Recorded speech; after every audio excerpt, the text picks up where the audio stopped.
दोस्तों, भारत में एक सर्वे हुआ और सर्वे में ये पाया गया कि 90% जब भी कोई क्राइम होता है तो क्राइम करने वाला मीन टू से क्रिमिनल या तो रिश्तेदार होता है या घर का ही कोई सदस्य होता है या आस पड़ोस का कोई जान पहचान वाला होता है।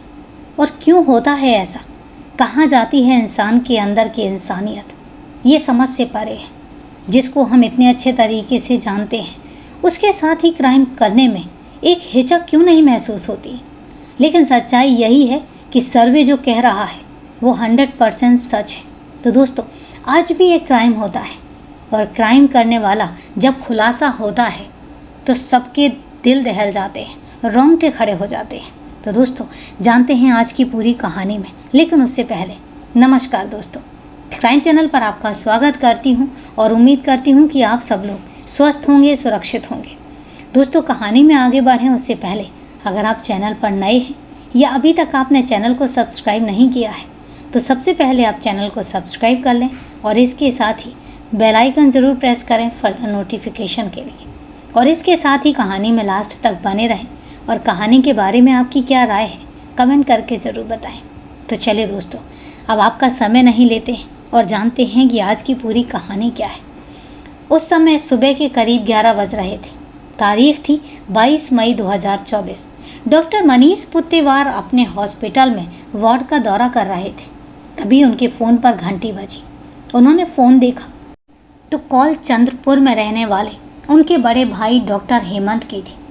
हाँ भैया, आज सुबह सुबह कैसे फ़ोन किया? डॉक्टर मनीष ने कॉल रिसीव करते हुए पूछा। मनीष, एक दुखद सूचना है। मुझे अभी अभी अजनी थाने से फ़ोन आया कि पापा का बालाजी नगर में एक कार से एक्सीडेंट हो गया है। मैं नागपुर के लिए निकल रहा हूँ, तुम भी सीधे अजनी थाने पर पहुँचो। डॉक्टर मनीष के बड़े भाई हेमंत ने रोते हुए कहा, भैया आप रो क्यों रहे हैं? मैं अभी वहाँ पर जाकर देखता हूँ। अभी थोड़ी देर पहले ही तो पापा यहाँ पर मम्मी से मिलकर गए हैं। आप बिल्कुल भी चिंता मत करो, मैं उन्हें अभी अपने हॉस्पिटल में लेकर आता हूँ। डॉक्टर मनीष ने कहा, भाई हमारे पापा अब नहीं रहे। मुझे अभी अभी थाने से ये खबर मिली है। मैं आप मम्मी के बारे में पापा से उनकी तबीयत के बारे में पूछ रहा था, तभी दूसरी ओर से मुझे पुलिस द्वारा यह दुखद समाचार मिला। कोई कार वाला पापा को कुचलकर भाग गया है। कहकर हेमंत फिर से फूट फूट कर रोने लगा। भैया, मुझे तो कभी ऐसा सपने में भी उम्मीद नहीं थी कि हमारे पापा हम सबको ऐसे छोड़कर चले जाएंगे। आप फिक्र मत कीजिए, अपना ध्यान रखिए। मैं तुरंत अजनी थाने पहुंच रहा हूं। कहते हुए मनीष ने कॉल डिस्कनेक्ट कर दी। डॉक्टर मनीष भी पुत्तेवार अजनी पुलिस स्टेशन पहुंचे तो अब तक पुलिस राहगीरों की मदद से पुरुषोत्तम को सरकारी अस्पताल ले गई थी, परंतु चोट इतनी घातक थी कि अस्पताल ले जाते हुए उन्होंने रास्ते में दम तोड़ दिया। अजनी थाने के सीनियर इंस्पेक्टर अशोक भंडारे डॉक्टर मनीष को अपने साथ लेकर घटना स्थल पर गए। वहां सड़क पर चारों तरफ खून ही खून बिखरा हुआ था। डॉक्टर मनीष पुत्तेवार की तहरीर पर अजनी थाने में भादंवी की धारा 304 के तहत एक्सीडेंट का मामला दर्ज कर लिया गया और अज्ञात हत्यारे और अज्ञात कार की तलाश में पुलिस जुट गई। उधर पुलिस ने लाश का पंचनामा बनाकर लाश को पोस्टमार्टम के लिए भिजवा दिया और पोस्टमार्टम के बाद पुरुषोत्तम के शव को उनके परिजनों को सौंप दिया। 23 मई 2024 को उनका अंतिम संस्कार भी कर दिया। मृतक पुरुषोत्तम पुत्तेवार नागपुर के शुभ नगर निवासी थे। उनके पास करोड़ों की प्रॉपर्टी थी। उनके परिवार में पत्नी शकुंतला के अलावा 2 बेटे हेमंत पुत्तेवार, मनीष पुत्तेवार व एक बेटी योगिता थी। इन दिनों पुरुषोत्तम पुत्तेवार की पत्नी शकुंतला का ऑपरेशन हुआ था, जो Alexis multi speciality hospital Mankapur में भर्ती थी। यह हॉस्पिटल उनके छोटे बेटे डॉक्टर मनीष पुत्तेवार का था। पुरुषोत्तम सुबह शाम अपनी पत्नी शकुंतला के लिए खाना खुद ही ले जाते थे। हॉस्पिटल उनकी बड़ी बेटी योगिता के घर के नज़दीक था और इसीलिए वह अपनी बेटी योगिता के घर पर ही रह रहे थे। 22 मई 2024 को भी सुबह पुरुषोत्तम अपनी पत्नी को नाश्ता देकर वापस लौट रहे थे। तभी पीछे से तेज़ रफ्तार कार ने उन्हें टक्कर मार दी, जिसके कारण घटनास्थल पर ही उनकी दर्दनाक मौत हो गई। इन दिनों पुरुषोत्तम पुत्तेवार के बड़े बेटे डॉक्टर हेमंत भी चंद्रपुर से सपरिवार नागपुर आ गए थे। उनका चंद्रपुर में अपना निजी क्लिनिक था। वह जनरल फिजिशियन थे। मृतक पुरुषोत्तम पुत्तेवार की शोक सभा का तीसरा दिन था। तभी वहां पर डॉक्टर हेमंत का बचपन का दोस्त पंकज पवार आ गया। दोनों काफ़ी देर तक बातचीत करते रहे। दोनों बचपन से जवानी तक एक साथ खेलकर पले बड़े हुए थे और बाद में फिर हेमंत मेडिकल लाइन में चला गया और पंकज ने MBA करने के बाद अपनी फैक्ट्री संभाल ली। यार हेमंत, मुझे तुम काफ़ी बुझे और परेशान लग रहे हो। तुम्हारे दिल के भीतर ज़रूर कुछ ना कुछ बात तो है। देखो, मैं तुम्हारा बचपन का दोस्त हूँ। तुम किसी भी बात को काफ़ी अधिक समय तक दिल में रख लेते हो। मुझे खुलकर बताओ, शायद हम दोनों मिल बैठकर कुछ समाधान निकाल सकें। पंकज ने यह बात कही और दोनों फिर से एक अलग कमरे में बैठ गए। यार पंकज, मुझे लग रहा है कि पापा का किसी ने कत्ल किया है, पर वारदात ऐसे दिखाई गई है कि यह एक्सीडेंट का केस लगे। यह कहते हुए डॉक्टर हेमंत फूट फूट कर रोने लगे। देख भाई हेमंत, मेरे साथ तू अभी चल। मेरे एक अच्छे मित्र हैं जो DCP हैं और उनका नाम निमिष गोयल है। मैं तुझे उनके पास लेकर चलता हूँ। कहते हुए पंकज ने DCP निमिष गोयल को फ़ोन कर दिया। थोड़ी ही देर बाद पंकज अपने दोस्त हेमंत को लेकर DCP निमिष गोयल के ऑफिस में पहुँच चुका था। पंकज ने कुछ बातें तो फ़ोन पर ही निमिष गोयल को बता दी थी। बाकी सारी जानकारी उसने ऑफिस पहुंचकर निमिष गोयल को दे दी। DCP निमिष गोयल पंकज से एक अच्छे मित्र थे और इसीलिए उन्होंने सारी बातें बहुत तसल्ली से सुनी। डॉक्टर हेमंत, आपको ऐसा क्यों लगता है कि आपके पापा जी का किसी ने मर्डर किया है? आपको किसी पर संदेह है? DCP ने सीधा प्रश्न हेमंत से किया।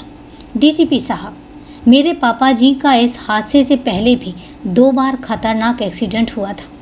उस समय तो मेरी समझ में कुछ नहीं आया, मगर मुझे उन दोनों हमलों में किसी खतरनाक षड्यंत्र की बू आ रही है। इस बार तो मुझे पूरा यकीन है कि किसी गहरी साजिश के तहत ही मेरे पापा जी का प्री प्लान्ड मर्डर किया गया है। इसके बाद डॉक्टर हेमंत ने कई अन्य जानकारियां भी DCP निमिष गोयल से साझा की। डॉक्टर हेमंत, आप अब बेफिक्र होकर यहाँ से जा सकते हैं। मैं इस बारे में सारी जांच पड़ताल करूँगा और मैं आपको विश्वास दिलाता हूँ कि आपको पूरा न्याय अवश्य मिलेगा। DCP निमिष गोयल ने डॉक्टर हेमंत को आश्वासन करते हुए अपने ऑफिस से विदा करते हुए कहा। DCP निमिष गोयल ने अजनी थाने से संपर्क करके जब जानकारी ली तो मामला संदिग्ध लगा। उन्होंने यह केस फिर नागपुर के कमिश्नर रविंद्र सिंघल को बताया तो मामले को गंभीरता को देखते हुए नागपुर कमिश्नर ने यह case Nagpur crime branch unit 4 को विस्तृत जांच के लिए सौंप दिया। 22 मई की सुबह ये वारदात तब हुई थी जब 82 साल के बुजुर्ग पुरुषोत्तम पुत्तेवार अस्पताल से पैदल ही अपनी बेटी के घर लौट रहे थे। अस्पताल में उनकी पत्नी का ऑपरेशन होने के कारण वह वहां पर भर्ती थी।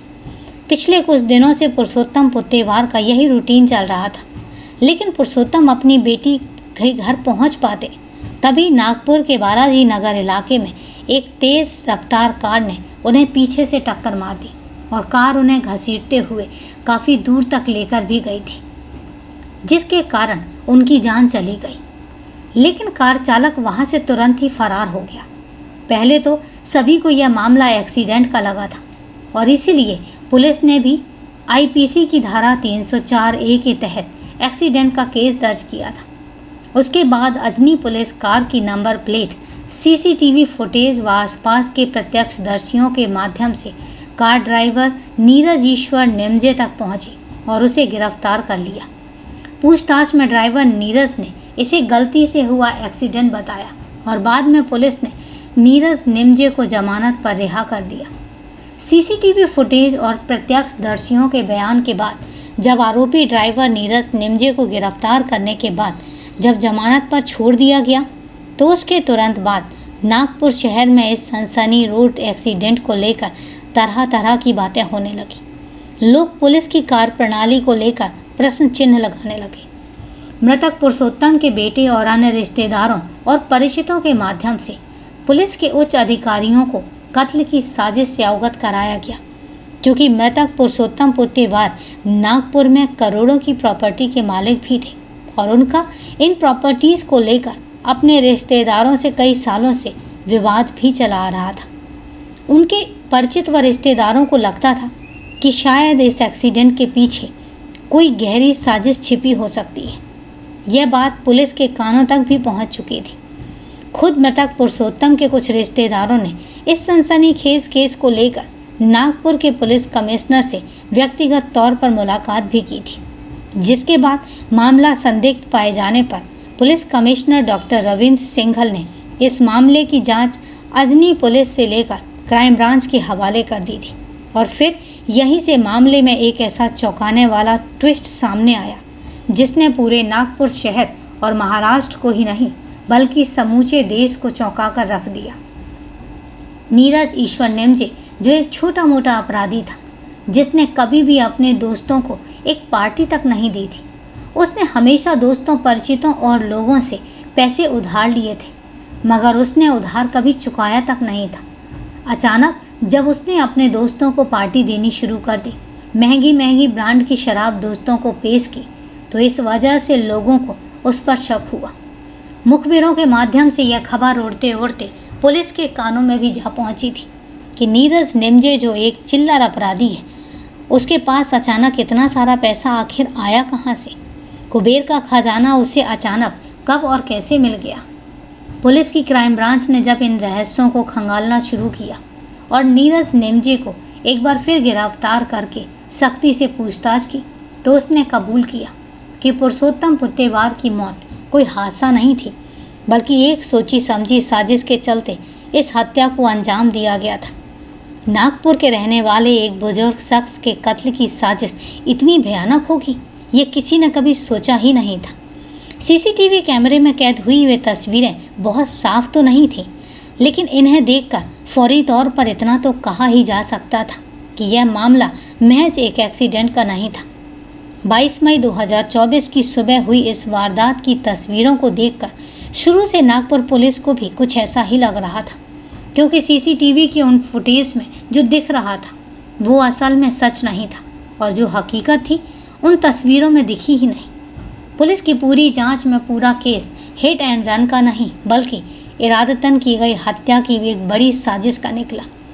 पुलिस के मुताबिक इस खूनी साजिश की पूरी स्क्रिप्ट लिखने वाली मास्टरमाइंड मृतक की बहू अर्चना निकली, जिसने करीब 300 करोड़ रुपए की संपत्ति के लालच में अपने ससुर के मर्डर का प्लान बनाया। पुरुषोत्तम पुत्तेवार के कत्ल के मास्टरमाइंड के तौर पर जिस महिला का नाम सामने आया वह मृतक की बहू होने के साथ साथ महाराष्ट्र के ही गढ़चिरौली और चंद्रपुर के टाउन प्लानिंग डिपार्टमेंट की वर्तमान में असिस्टेंट डायरेक्टर है, यानी कि सरकारी महकमे की वह क्लास 1 ऑफिसर भी है। जबकि इस साजिश में अर्चना का साथ उसके भाई प्रशांत पार्लेवार ने दिया, जो कि नागपुर के ही micro small and medium enterprises के डायरेक्टर है। प्रशांत अर्चना पुत्तेवार का सगा भाई है। असल में पुलिस की गिरफ्त में आए कातिलों ने कबूल किया था कि पुरुषोत्तम पुत्तेवार का मर्डर करने के लिए अर्चना ने ही उन्हें पूरे 1 करोड़ की सुपारी दी थी। जब पुलिस ने इस खुलासे के बाद अर्चना को गिरफ्तार किया और विस्तृत पूछताछ की, तो मास्टरमाइंड अर्चना के पीछे एक और मास्टरमाइंड प्रशांत पार्लेवार का नाम सामने आया, यानी एक ऐसा शख्स जो एक बड़ा अधिकारी अफसर तो है ही, जो सत्ताधारी दल के नेताओं का भी बेहद करीबी माना जाता है। अपने ही ससुर की हत्या की सुपारी देने वाली क्लास 1 ऑफिसर अर्चना ने अपने ससुर को अपने पिता के खिलाफ गवाही देने से रोकने के लिए और ससुर की संपत्ति हड़पने के लिए ससुर पुरुषोत्तम पुत्तेवार का मर्डर कराया था। अर्चना के परिवार में 2 भाई और 1 बहन थे। बड़ा भाई प्रशांत पार्लेवार और उससे छोटा प्रवीण पार्लेवार व अर्चना, जबकि पुरुषोत्तम पुत्तेवार के परिवार में पत्नी शकुंतला, बेटे हेमंत और मनीष और एक बेटी योगिता थी। इनमें अर्चना की शादी डॉक्टर मनीष पुत्तेवार से और अर्चना के भाई प्रवीण की शादी पुरुषोत्तम पुत्तेवार की बेटी योगिता के साथ हुई थी। पुलिस को दिए गए अपने बयान में अर्चना ने कहा कि उसके भाई प्रवीण की मौत अकस्मात हो गई थी। प्रवीण की मृत्यु के बाद योगिता अपने पिता पुरुषोत्तम पुत्तेवार की संपत्ति में हिस्सा चाहती थी और इसके लिए योगिता ने कोर्ट में केस भी दाखिल किया था। इस मामले में अर्चना के ससुर पुरुषोत्तम पुत्तेवार गवाह भी थे।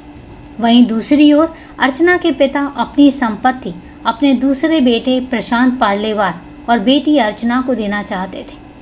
अर्चना अपने पिता की ओर से योगिता को बेदखल तो करना ही चाहती थी, साथ ही वह यह भी चाहती थी कि योगिता को उसके पिता पुरुषोत्तम पुत्तेवार की संपत्ति से भी कुछ ना मिले। इस मामले में अर्चना ने अपने ससुर पुरुषोत्तम पुत्तेवार को कई बार गवाही न देने के लिए भी कहा था, लेकिन जब पुरुषोत्तम ने इनकार कर दिया तो फिर अर्चना ने अपने भाई प्रशांत पार्लेवार के साथ मिलकर ससुर को हमेशा हमेशा के लिए रास्ते से हटाने की योजना बना डाली। अर्चना ने अपने बयान में पुलिस को बताया कि उसके पिता के पास भी करोड़ों की संपत्ति है। इसमें नागपुर के ऊंट खाना इलाके में 6000 वर्ग फीट जमीन शामिल है। अर्चना और प्रशांत इसी जमीन पर मॉल बनाना चाहते थे। अगर योगिता इस जमीन में अपना हिस्सा ले लेती तो मॉल बनाने के लिए बहुत कम जमीन बच पाती थी। अपने ससुर पुरुषोत्तम पुत्तेवार की हत्या की साजिश अर्चना ने काफ़ी योजनाबद्ध ढंग से की थी। इस खूनी साजिश में उसने अपने पति डॉक्टर मनीष पुत्तेवार के ड्राइवर सार्थक साहिबाराव बागड़े, अपने भाई प्रशांत पार्लेवार और अपनी पीए पायल नागेश्वर को भी शामिल किया था। अर्चना ने इनको हत्या करने के लिए 1 करोड़ रुपए का लालच भी दिया था। ड्राइवर सार्थक ने अपने प्लान में अपने 3 साथियों नीरज निमजे, सचिन धार्मिक और संकेत घोड़मारे को शामिल किया था। अर्चना ने जिन लोगों को अपने ससुर की सुपारी दी थी उन्हें शुरुआत में 17 लाख रुपए और कुछ गोल्ड ज्वेलरी एडवांस में दी थी। बाकी पैसे काम हो जाने के बाद देने को कही गई थी। इस मामले में बहू अर्चना ने 1,76,000 में एक पुरानी i20 कार खरीदी। इसी कार से टक्कर मारने के बाद पुरुषोत्तम पुत्तेवार की मौके पर ही मौत हो गई थी। खास बात तो यह थी कि बहू ने अपने ससुर को मरवाने की एक ही महीने में 3 बार कोशिश की थी। 2 बार तो पुरुषोत्तम बच गए, मगर तीसरी बार उनका शिकार बन गए। नागपुर के पुलिस कमिश्नर रविंद्र सिंघल ने मीडिया से बातचीत करते हुए बताया, पुरुषोत्तम पुत्तेवार को मारने के 2 अन्य प्रयास 8 मई 2024 और 16 मई 2024 को किए गए थे। 8 मई को सचिन धार्मिक ने उन्हें कार से कुचलने की कोशिश की, जबकि 16 मई को सचिन धार्मिक और नीरज निमजे ने पुरुषोत्तम के सिर पर लोहे की रॉड से वार किया और फिर स्कूटर से भाग गए। चूँकि उन्हें ज़्यादा चोट नहीं आई थी, इसलिए उनके बेटे डॉक्टर मनीष ने इसे दुर्घटना मानते हुए पुलिस में कोई शिकायत दर्ज नहीं कराई थी। इस संबंध में डीसीपी निमिष गोयल ने कहा, सीसीटीवी फुटेज से हमें पता चला कि यह महज दुर्घटना नहीं है, क्योंकि पुरुषोत्तम सड़क के एकदम किनारे पर चल रहे थे और ड्राइवर ने जानबूझकर उन्हें कार से कुचलकर नीचे गिरा दिया और साथ ही उन्हें काफ़ी दूर तक घसीटा भी गया था, ताकि उन्हें गंभीर चोटें लगें और बचने की कोई उम्मीद न रहे। डीसीपी ने आगे बताया, जांच के दौरान हमें पता चला कि एक एक्टिवा स्कूटी लगातार पुरुषोत्तम पुत्तेवार का पीछा कर रही थी। एक्टिवा भी घटना स्थल पर मिली थी और दुर्घटना के तुरंत बाद एक्टिवा पर 2 सवार लोग वहां से भाग गए थे। इसके आधार पर फिर से जांच की गई। तब नीरज निमजे ने अपने साथी सचिन धार्मिक की भूमिका का खुलासा किया और इसके बाद भारतीय दंड संहिता और मोटर वाहन अधिनियम की हत्या, साजिश और सबूत नष्ट करने से संबंधित धाराओं के तहत प्राथमिकी दर्ज की गई और फिर नीरज निमजे और सचिन धार्मिक को 4 जून 2024 को गिरफ्तार कर लिया गया। सचिन धार्मिक की कॉल डिटेल से पता चला कि वह लगातार अर्चना के संपर्क में था और इसके बाद जब गिरफ्तारी के बाद उससे पुलिस द्वारा कड़ी पूछताछ की गई तो उसने अपना अपराध स्वीकार कर लिया और फिर उसने ड्राइवर सार्थक बागड़े की भूमिका का भी खुलासा कर दिया। पुलिस ने बताया कि अर्चना ने पुलिस को गुमराह करने के लिए काफ़ी कोशिशें की थी। यह दावा भी किया था कि उसने 6 महीने पहले सार्थक बागड़े को नौकरी से निकाल दिया था, इसलिए उसने हमारे परिवार से बदला लेने के लिए यह अपराध बदले की भावना से किया था। हालांकि पुलिस जांच में यह तथ्य सामने आया कि सार्थक बागड़े ने 20 मई 2024 तक उनके साथ काम किया था और जिसके बाद अर्चना और सार्थक बागड़े की नागपुर पुलिस द्वारा 6 जून और 10 जून 2024 को गिरफ्तार कर लिया गया। इस कत्ल की मास्टरमाइंड अर्चना, पत्नी डॉक्टर मनीष पुत्तेवार ने पहले अपने ड्राइवर सार्थक बागड़े को इस काम के लिए राजी किया। उसे पूरे 1 करोड़ रुपए की सुपारी का लालच दिया। सार्थक बागड़े के साथ साथ नीरज निमजे, सचिन धार्मिक और संकेत घोड़मारे से विस्तृत बातचीत की गई, जिन्होंने पुरुषोत्तम का कत्ल करने के लिए हामी भर दी। सचिन धार्मिक को एक बियर बार लाइसेंस का लालच भी दिया गया था। अर्चना ने ये काम पूरा कर देने पर अपने भाई MSME के डायरेक्टर प्रशांत पार्लेवार से लाइसेंस दिलाने में मदद करने का वादा किया। प्रशांत पार्लेवार लगातार अपनी बहन अर्चना को इस कत्ल की साजिश को पूरा करने के लिए गाइड कर रहा था। क्राइम ब्रांच ने एक्सीडेंट वाली जगह के आसपास से कई किलोमीटर के CCTV फुटेज निकालकर चेक किए तो कोशिश में पुलिस को कुछ अहम सुराग भी मिले। पुलिस को यह पता चला कि उस दिन 22 मई 2024 को जब i20 कार ने पुरुषोत्तम पुत्तेवार को कुचला था, जब तब कार ड्राइवर नीरज निमजे के साथ उसका एक साथी सार्थक बागड़े भी मौजूद था। इस i20 कार के पीछे एक एक्टिवा भी आगे पीछे चल रही थी। अब पुलिस इन लोगों की पहचान करना चाहती थी। दूसरी बार जब क्राइम ब्रांच ने नीरज निमजे और सार्थक बागड़े को हिरासत में लेकर जब नए सिरे से पुलिसिया ढंग से पूछताछ की तो पता चला कि उस दिन उस कार के पीछे एक्टिवा पर चल रहे 2 लोग सचिन धार्मिक और संकेत घोड़मारे थे, जो कि पुरुषोत्तम पुत्तेवार की और उनकी पहचान कराने के लिए बालाजी नगर पहुंचे थे, ताकि नीरज निमजे अपनी कार से पुरुषोत्तम पुत्तेवार को कुचलकर आसानी से वहां से भाग सके। ससुर पुरुषोत्तम पुत्तेवार मर्डर की मुख्य आरोपी अर्चना ने पुलिस पूछताछ में अपनी अकूत संपत्ति का भी खुलासा किया था। उसने बताया कि नियोजन विभाग में काम करते हुए उसने काफ़ी संपत्ति अर्जित की थी। वह खुद बैरमची टाउन में अपने एक आलीशान फ्लैट में रहती है। इसके अलावा उसके पास 2 और भी फ्लैट हैं और एक आलीशान फार्म हाउस भी है। उसने पुलिस को दिए अपने बयान में स्वीकार किया कि उसने अपने ससुर की हत्या करने के लिए 1 करोड़ रुपए की सुपारी दी थी। इनमें से उसने 17 लाख रुपए नकद और 40 ग्राम सोने के कंगन और 100 ग्राम सोने के बिस्कुट एडवांस में के तौर पर हत्यारों को दिए थे। पुलिस ने हत्यारों से रुपए, सोने के बिस्कुट, गहने बरामद भी कर लिए हैं। पुलिस के अनुसार अर्चना ने सरकारी विभाग में काम करते हुए करोड़ों रुपए की संपत्ति बनाई थी। वहीं पुलिस को बरसा के एक व्यापारी के माध्यम से अर्चना द्वारा बेनामी संपत्ति खरीदे जाने का भी पता चला था। काली कमाई से बनाई गई संपत्ति की जांच एंटी करप्शन ब्यूरो द्वारा कराई जाएगी। पुलिस जल्द ही इस संबंध में ABC को पत्र भेजने वाली है। इसके अलावा पुलिस जांच में अर्चना मनीष पुत्तेवार के कार्यस्थल पर कई अनियमितताएं भी उजागर हुई। अर्चना पुत्तेवार अपने पद का इस्तेमाल कर काफ़ी गलत ढंग से कर रही थी। उसके खिलाफ लोगों द्वारा कई शिकायतें भी दर्ज कराई गई थी। अर्चना पर नियमों को तोड़ने और अनधिकृत लेआउट को मंजूरी देने के कई गंभीर आरोप लगाए गए थे। हालांकि अर्चना के राजनीतिक संबंधों के कारण किसी भी आरोप को कभी भी गंभीरता से लिया ही नहीं गया।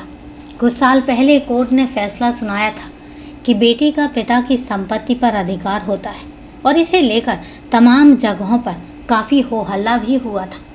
अर्चना की 3 दिन की पुलिस रिमांड के दौरान पायल अर्चना के बैरमजी टाउन के आलीशान अपार्टमेंट में चले गए और उसने अपने मोबाइल फ़ोन से आपत्तिजनक संदेश और कॉल रिकॉर्ड डिलीट कर दिए। पुलिस के अनुसार गिरफ्तारी के बाद पायल नागेश्वर ने अपने और अर्चना के मोबाइल से कॉल, चैट, मैसेज और तस्वीरें मिटाने की बात स्वीकार की है। पुलिस अब साइबर विशेषज्ञों के माध्यम से मिटाए गए सबूतों को वापस लाने और गैजेट्स को फॉरेंसिक प्रयोगशाला में भेजने की तैयारी कर रही है। पुलिस जांच दल का मानना है कि कॉल, चैट, संदेशों और तस्वीरों से हत्या के कई सबूत सामने आ सकते हैं, जिसमें प्रत्येक आरोपी की भूमिका और आपसी संबंध उजागर किए जा सकेंगे। पायल नागेश्वर ने मर्डर की सरगना अर्चना की ओर से हत्यारों के बीच सुपारी की रकम बांटने में भी महत्वपूर्ण भूमिका निभाई थी। कहानी लिखे जाने तक नागपुर पुलिस पुरुषोत्तम पुत्तेवार मर्डर के आरोपी अर्चना पुत्तेवार, पत्नी डॉक्टर मनीष पुत्तेवार, प्रशांत एम पार्लेवार, महाराष्ट्र के मध्यम एवं लघु उद्योग डायरेक्टर, अर्चना की पीए पायल नागेश्वर, सार्थक साहिबराव, नीरज निमजे, इसके साथ ही सचिन मोहन धार्मिक और इसके साथ ही संकेत घोड़मारे को गिरफ्तार कर जेल भेज चुकी थी। तो दोस्तों अभी भी छानबीन जारी है और देखते हैं कि आगे इसकी क्या रिजल्ट निकलते हैं, लेकिन जो भी अपडेट्स होंगे वो आप तक ज़रूर पहुंचते रहेंगे। पर ये बेहद ही दिल दहला देने वाली कहानी है। तो दोस्तों कहानी को लास्ट तक सुनने के लिए आपका तहे दिल से धन्यवाद। चूँकि आज कहानी बहुत लंबी है और इसलिए आज आपके कमेंट्स के जवाब मैं नहीं दे पाऊँगी। मेरे पास कमेंट्स भी हैं और मेल्स भी हैं, लेकिन कल वीडियो में दोबारा से कमेंट्स के जवाब दिए जाएंगे। आज के लिए इतना ही। कहानी के बारे में आपकी क्या राय है कमेंट करके ज़रूर बताएं। तो चलिए दोस्तों कल फिर मिलते हैं क्राइम की एक सच्ची कहानी के साथ। तब तक के लिए सेफ रहें, सुरक्षित रहें और अपना ध्यान रखें। जय हिंद दोस्तों, जय भारत।